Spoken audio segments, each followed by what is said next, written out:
जागतिक आरोग्य संघटनेच्या अहवालातून भारतातील साधारणतः 10% नागरिक मनोविकारग्रस्त असल्याचा चिंताजनक असा निष्कर्ष समोर आला आहे। त्याचवेळी या आजारावर उपचारांची गरज मोठ्या प्रमाणात वाढत असतानाही पुरेशा संख्येत मनोविकार तज्ञ, प्रशिक्षित परिचारिका आणि रुग्णालयांचा अभाव असल्याचंही या अहवालात म्हटलं गेलं आहे। ग्रामीण आणि शहरी भागातील मानसिक आजारांची कारणं वेगवेगळी असल्याचं अधोरेखित करतानाच भारतातील नैराश्यग्रस्तांची संख्या सुमारे 11.5 लाख इतकी असल्याचं हा अहवाल म्हणतोय। भारतीय जनमानसात शारीरिक व्याधी इतक्याच मानसिक व्याधीही गंभीरपणे घ्यायच्या असतात। ही मानसिकता रुजवण्यासाठी मोठ्या प्रमाणावर जागृती होण्याची गरज या अहवालानं अधोरेखित केली आहे। या विषयावर अधिक चर्चा करण्यासाठी मानसोपचार तज्ञ डॉक्टर चेतन विस्पुते आज आपल्या स्टुडिओत आले आहेत। चेतनजी नमस्कार।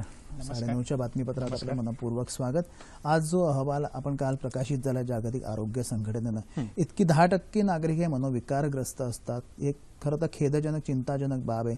काय त्याची भारतात सद्यस्थिती आहे आपल्या मते? आणि हे मनोविकार हा फार व्यापक शब्द आहे, त्यात नैराश्याच्या ग्रस्त असल्यापासून ते इतर अनेक मनोविकाराच्यात येतात। काय सद्यस्थिती आहे आपल्याला?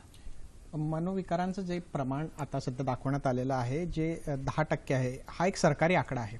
किंबहुना हे प्रमाण ह्यापेक्षाही जास्त असण्याची शक्यता असणे नाकारता येत नाही डेफिनेटली। गंभीर मानसिक आजार, जर का आपण गंभीर मानसिक आजारांचा विचार केला तर स्किझोफ्रेनिया सारखा आजार हा 100 एकाला होतो। म्हणजे हे सर्दी ताप खोकल्यापेक्षाही हे आजार खूप कॉमन आहेत। म्हणजे इट इज, आम्ही मेडिकल कॉलेजमध्ये म्हणतो, it is commoner than common cold. तर ओसीडी, ऑब्सेसिव्ह कंपल्सिव्ह डिसऑर्डर सारखा आजार हा 100 3 ते 4 लोकांमध्ये आढळतो। डिप्रेशन सारखा, आपण डिप्रेशन ही व्याख्या ही टर्म आपण येता जाता वापरत असतो, बरोबर। म्हणजे गंभीर मेजर डिप्रेसिव्ह डिसऑर्डर चा जो आजार आहे त्याचं प्रमाण 7 ते 8%, म्हणजे 100 7 ते 8 लोकांना होतो। आपण मुंबईमध्ये लोकल ट्रेनमध्ये प्रवास करतो, प्रत्येक लोकल ट्रेनमध्ये जर का आपण गर्दीच्या वेळी विचार केला तर हे प्रमाण लक्षात घेता प्रत्येक ट्रेनमध्ये आपल्याला, प्रत्येक डब्यामध्ये आपल्याला ह्या आजारांचे व्यक्ती आढळतील। आणि हे नुसतं मी गंभीर मानसिक आजारांबद्दल बोलतोय, जे मॉडरेट सिव्हिअरिटी किंवा माइल्ड सिव्हिअरिटीचे आजार आहे त्याबद्दल आपल्या देशात अजूनही विचार होत नाही। बरोबर आहे। आपण जसं म्हणाल डॉक्टर की अगदी रेल्वेमध्ये प्रवास करताना आपल्या आजूबाजूलाही तसे असतील, कारण इतकं प्रमाण मोठं असेल। आपण स्किझोफ्रेनियाचा उल्लेख केला। स्किझोफ्रेनिया आता पण अनेक चित्रपटांपासून सगळ्याच्यात ऐकतो, त्याच्यावर अनेक चित्रपट निघतात किंवा अशा एक कॉमनली त्याच्याबद्दल बोललं जातं। पण जेव्हा आपण मनोविकार म्हणतो आणि मनोविकारग्रस्त आपण आता जी हे म्हटलेली आहे, ही एवढी जी व्यापक यादी झालेली आहे, व्यापक झाली, आणि त्यात सोशो इकॉनॉमिक कॅटेगरी वाईज त्यात फरक असेल, शहरी भागात वेगळं, ग्रामीण भागात वेगळं, काय मुख्य कारण आपल्याला आढळतात? कारण या सगळ्या कॅटेगरीत आपल्याला ते दिसतं। मानसिक आजार हा इतर आजारांपेक्षा थोडा वेगळा आजार आहे। आपण सायकियाट्रिस्ट, मनोविकार तज्ञ, क्लिनिकल सायकोलॉजिस्ट हे मानसिक आजाराकडे बायोसायकोसोशल मॉडेल ह्या मॉडेल थ्रू बघतात। म्हणजे नुसतंच शरीरातले रासायनिक बदल किंवा शरीरात होणारे हॉर्मोनल चेंजेस हे एवढेच मानसिक आजार होण्यासाठी कारणीभूत नाहीत, तर त्या व्यक्तीचा असलेला स्वभाव, त्या व्यक्तीमध्ये असलेला स्वभाव दोष, त्या व्यक्तीच्या आयुष्यात येणारे तणाव आणि तो व्यक्ती त्या तणावांना सामोरे कसं जातो यावरती मानसिक आजारांचं लक्षण आणि तीव्रता ही दिसून येते। शिवाय जेवढी जास्त जनजागृती असेल तेवढ्या लवकर व्यक्ती तुमच्याकडे येऊन मदत घेईल। तर आपल्या देशात जर का आपण बघायचं ठरवलं तर 1 लाख लोकसंख्येमागे फक्त 0.3 मनोविकार तज्ञ आहेत, आणि त्याहूनही कमी clinical psychologist, medical social, psychiatric social worker आणि सायकॅट्रिक नर्सेस यांचं प्रमाण आहे। तर हे प्रमाण बघता ही बाब किती चिंताजनक आहे हे आपल्याला लक्षात येईल।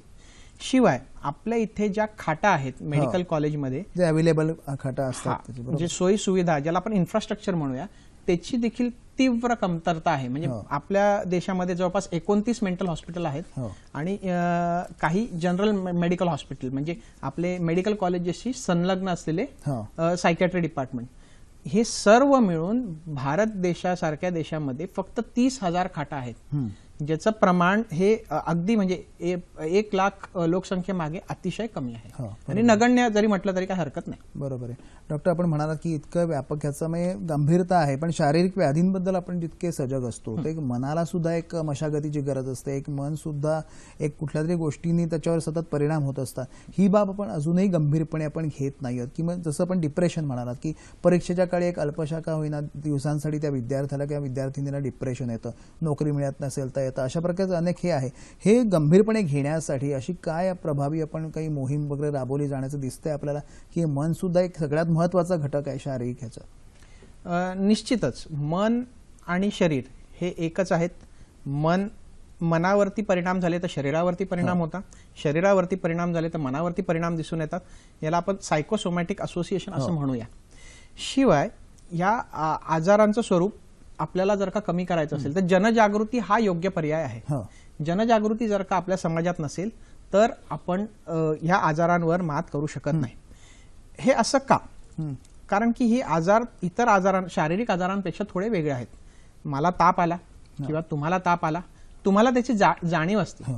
माझा पाय फ्रॅक्चर झाला तर मला त्याची जाणीव असते, पण हा मला उदास वाटतंय, मला भास होत आहेत, याची जाणीव त्या रुग्णाला नसते. बरोबर, त्या व्यक्तीला नसते ज्याला मानसिक आजार आहे. बरोबर. त्यामुळेच मानसिक आजारांचं जर का जनजागृती झाली, लवकर जर का आपण ट्रीटमेंट त्या व्यक्तीला दिली तर लवकरात लवकर आपण त्याची जाणीव, ज्याला आपण सायकॅट्रीमध्ये इन्साइट म्हणूया, इन्साइट त्या व्यक्तीला लवकरात लवकर आली तर आपण मानसिक आजारावरती मात मिळवू शकतो. डॉक्टर, कुठेतरी असं वाटतं की त्या रुग्णाला की आपण रुग्ण आहोत, मनोरुग्ण आहोत किंवा मनोविकारग्रस्त आहोत हे समजायलाच मला वाटतं बराच कालावधी जातो.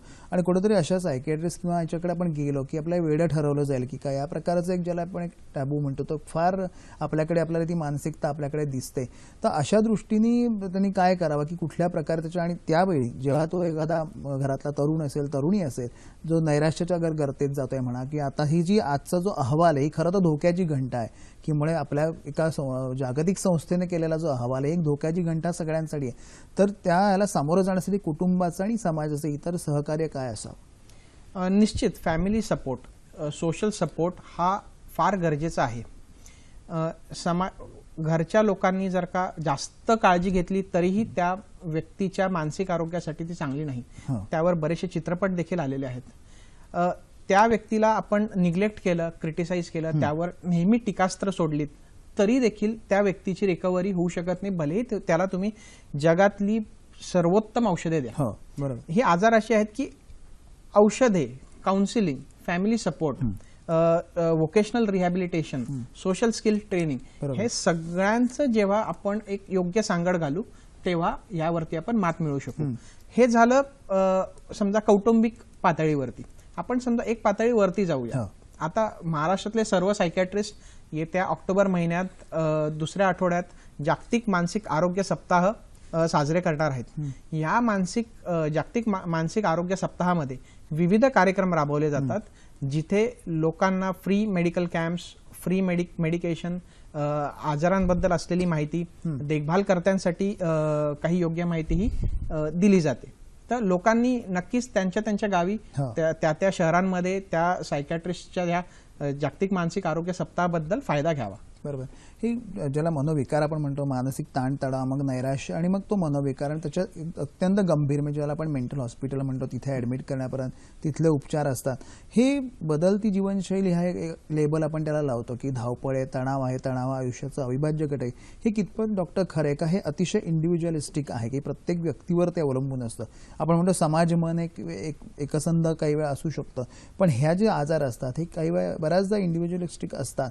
तर या प्रकारे त्याच्यावर उपचार असणं किंवा ते लक्षणं दिसल्या वेळीच ते बळावू नये यासाठी हे करणं, याबाबत प्रेक्षकांना काय आपण सांगाल? Prevention is better than cure, definitely. तर सर्वप्रथम एखादी व्यक्ती तुमच्याकडे मानसिक आजाराचं कुठलंही लक्षण घेऊन आली तर मदत घ्यायला घाबरू नका. जवळ असलेल्या कुठल्याही clinical psychologist, psychiatrist, social worker, medical professional कुठल्याही व्यक्तीकडे जाऊन तुम्ही लवकरात लवकर मदत घेतली तर आपण पुढे त्याचे होणारे जी तीव्रता आहे ती आपण टाळू शकतो. दुसरं की बदलती जीवनशैली, डेफिनेटली ह्याचा फार महत्त्वाचा रोल आहे मानसिक आजार टाळण्यासाठी. आपला जो मेंदू आहे तो ह्या बदलत्या जीवनशैलीसाठी अजूनही तयार झालेला नाही. तर आपल्याला काही कोपिंग स्ट्रॅटेजीज बदलत्या जीवनशैलीशी जडणघडण जुळून घेण्यासाठी आपल्याला काही कोपिंग स्ट्रॅटेजीज डेव्हलप करावे लागतील. त्यासाठीच मेंटल हेल्थ प्रोफेशनल हे नुसते मानसिक आजार बरे करत नसून काही मेंटल हेल्थ वेलनेस प्रोग्राम देखील राबवत आहेत.